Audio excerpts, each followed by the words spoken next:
Vote వేయని వారిని అవమానిస్తూ ఉన్నారు అని అంటే నిజంగా ప్రతి గ్రామంలోనూ ఇంత అన్యాయంగా వ్యవహరిస్తున్నారు అని అంటే శిశుపాలని పాపాలు పండడం చాలా వేగంగా పడతా ఉన్నాయి. పాపాలు పడ్డే కార్యక్రమాలు ఎప్పుడు చూడల. మన పరిపాలనలో, మీ జగన్ పరిపాలనలో ఏకంగా మేనిఫెస్టో అన్నది ప్రతి గవర్నమెంట్ అధికారి ఆఫీస్లో కనిపించేది.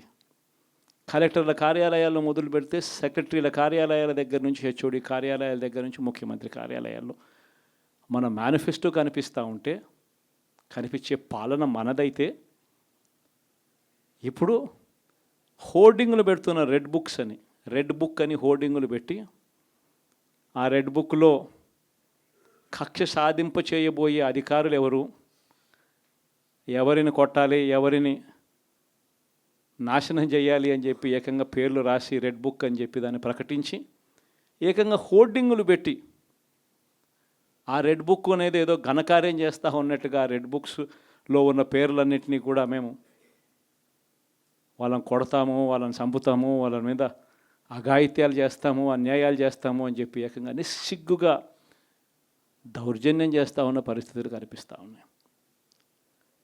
శిశుపాలని పాపాలు వేగంగా పడుతూ ఉన్నాయి. మొట్టమొదటిసారిగా కేంద్రంలో కేవలం 272 స్థానాలకు 273 స్థానాలకు గాను మెజారిటీ రావాలనంటే 240 స్థానాలకి వచ్చి ఆగిపోయింది బీజేపీ. 240 స్థానాలకి ఆగిపోయిన పరిస్థితులు మొట్టమొదటిసారిగా కేంద్రంలో ఉన్న పార్టీకి పూర్తి మెజారిటీ లేదు.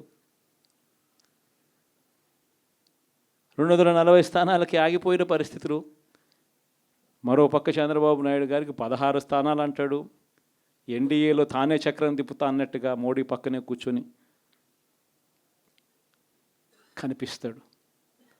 మరి ఇలాంటి పరిస్థితుల్లో కూడా రాష్ట్రానికి రావాల్సిన ప్రత్యేక హోదా అడక్కపోవడం, మరి ఇలాంటి పరిస్థితుల్లో కూడా రాష్ట్రానికి రావాల్సిన ప్రత్యేక హోదా అడక్కపోవడం, అడిగి సాధించుకోకపోవడం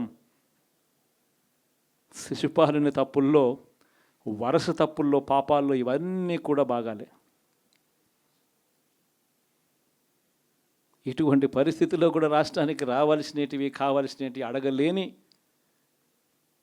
పాలన, అడగలేని మనిషి రాష్ట్రానికి ఏం సమాధానం చెప్తాడు, రాష్ట్ర పిల్లలకి ఏం సమాధానం చెప్తాడు, రాష్ట్రంలో ఉన్న యువకులకు, పిల్లలకు ఏం సమాధానం చెప్తారు? శిశుపాలని పాపాల్లో ఇవన్నీ కూడా ఇప్పటికే వేగంగా కూడా అందుకుంటా ఉన్నాయి. అదే జగన్ ఉండింటే, అదే వైఎస్ఆర్ కాంగ్రెస్ పార్టీ పాలన ఉండింటే ఈ పాటికే విద్యా దీవెన బటన్ అయిపోయి ఉండేది. జనవరి, ఫిబ్రవరి, మార్చికి సంబంధించిన క్వార్టర్కి సంబంధించిన Vidya Deevena fee reimbursement pending. అదే జగన్ ఉండింటే ఏప్రిల్లో ఇవ్వాల్సిన Vasathi Deevena first instalment pending. ఇప్పటికే రైతు భరోసా పెండింగ్, అమ్మఒడి పెండింగ్, చివరికి చిన్న అమౌంట్ అయిన మత్స్యకార భరోసా కూడా పెండింగ్. అదే జగన్ ఉండింటే ఈ పాటికి ఇన్ని బటన్లన్నీ ఈ పాటికి అయిపోయి ఉండేటివి. ఒక్క జగన్ తప్పుకోవడంతో, ఒక వైఎస్ఆర్సీపీ పాలన పోవడంతో ఈరోజు అమ్మఒడి బటనింగా రాలా, రైతు భరోసా బటనింగా రాలా, విద్యా దీవెన పెండింగ్, వసతి దీవెన పెండింగ్. ఇప్పటికే ఇక ఇదే అంటుకుంటూ పోతుంది.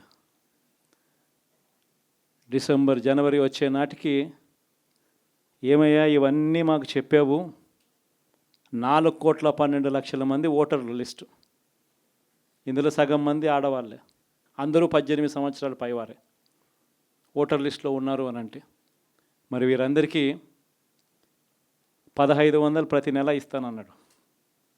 సంవత్సరానికి 18,000.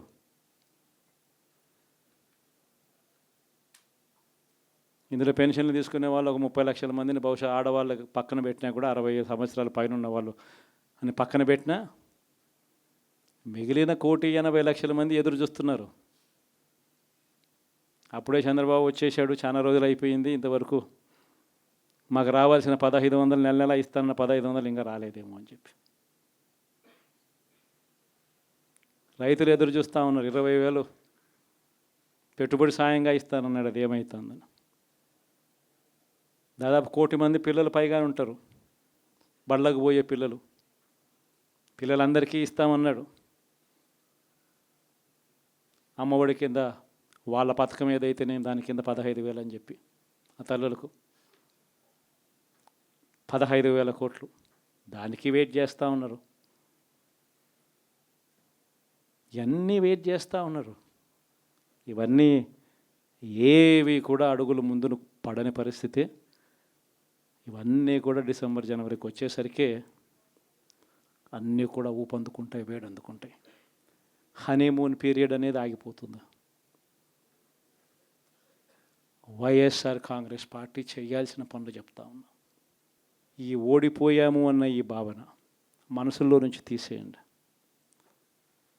మనం చేసిన మంచి ప్రజల్లో ఇంకా ఉంది, ప్రతి ఇంట్లో గుర్తుంది, ప్రతి కుటుంబంలోనూ మనం చేసిన మంచి ఎక్కడికి పోలేదు.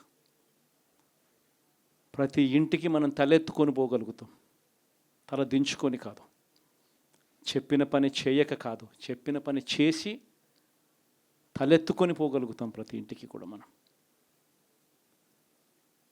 కేవలం చంద్రబాబు నాయుడు ప్రలోభాలకు మోసపోయిన పరిస్థితుల మధ్య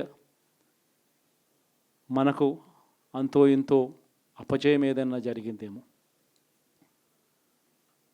ఆ మోసాలు ఎప్పుడైతే మోసాల కింద తేటతెల్లం అవుతాయో ప్రజల్లో ఆ సింపతి, మన పట్ల ప్రేమ, ఆయన పట్ల కోపం రెండూ కూడా ఏకమవుతాయి.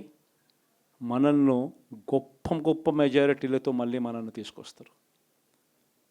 సో మనం చేయాల్సింది ఏమిటి అని అంటే, ప్రజల మీద మనం కోప్పడాల్సిన అవసరం లేదు, పని లేదు.